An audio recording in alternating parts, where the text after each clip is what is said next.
మీనా వాళ్ళ అత్తయ్య దగ్గరికి చాలా కంగారుగా పరిగెట్టుకుంటూ "అత్తయ్య, అత్తయ్య" అని చెప్పేసైతే అంటూ వస్తూ ఉంటుంది. ఇంతలో అక్కడ ఉన్న ప్రభావతి అయితే "ఏంటే ఇంత కంగారుగా వస్తున్నావు? పుస్తెల తాడు ఏది?" అని చెప్పేసైతే అడుగుతూ ఉంటుంది. ఆ మాటలు వినగానే అక్కడ ఉన్న మీనా మాత్రం పుస్తెల తాడు కనిపించటం లేదు. ఏమైందో ఏంటో ఎంత వెతికినా దొరకలేదు అని చెప్పేసైతే అంటూ ఉంటుంది. ఆ మాటలు వినగానే అక్కడ ఉన్న బాలు అయితే ఒక్కసారిగా షాక్ అయిపోయి "ఏం మాట్లాడుతున్నావు మీనా? మన రూమ్‌లోనే కదా పెట్టావు. ఎక్కడ ఉందో సరిగ్గా మరొకసారి వెళ్లి వెతుకు" అని చెప్పేసైతే అంటూ ఉంటాడు. ఆ మాటలు వినగానే అక్కడ ఉన్న మీనా మాత్రం "లేదండి, ఒకటికి 10 సార్లు వెతికాను. కానీ ఎక్కడా కనిపించలేదు.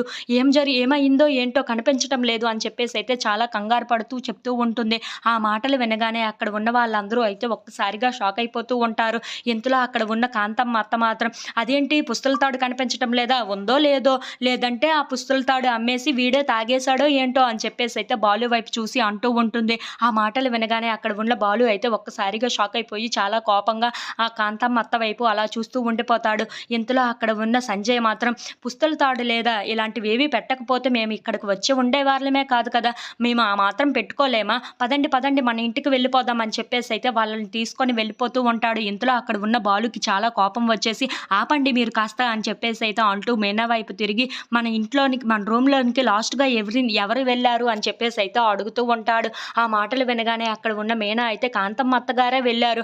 ఆవిడ చీర మీద సాంబారు పడిందని ఆవిడే తుడుచుకోవడానికి, కడుక్కోవడానికి లోపలికి వెళ్ళింది" అని చెప్పేసైతే అంటూ ఉంటుంది. ఆ మాటలు వినగానే అక్కడ ఉన్న కాంతమ్మ అయితే ఒక్కసారిగా షాక్ అయిపోయి మీనా వైపు చూసి అలా ఉండిపోతూ ఉంటుంది. "ఏంటి ఇప్పుడు నా నా గురించి చెక్ చేస్తారా ఏంటా?" అని చెప్పేసైతే అందరూ కాంతమ్మ వైపు చూస్తూ ఉండిపోతారు. ఇంతలో అక్కడ ఉన్న మీనా మాత్రం "అవునండి, ఆవిడే వెళ్ళింది" అని చెప్పేసైతే అంటూ ఉంటుంది. అది చూడగానే అక్కడ ఉన్న బాలు మాత్రం "ఇప్పుడు దొరికిపోతారులే" అని చెప్పి అలా కాంతం దగ్గరికి వెళ్తూ ఉంటాడు. అది చూడగానే అక్కడ ఉన్న కాంతం అయితే ఒక్కసారిగా షాక్ అయిపోతుంది.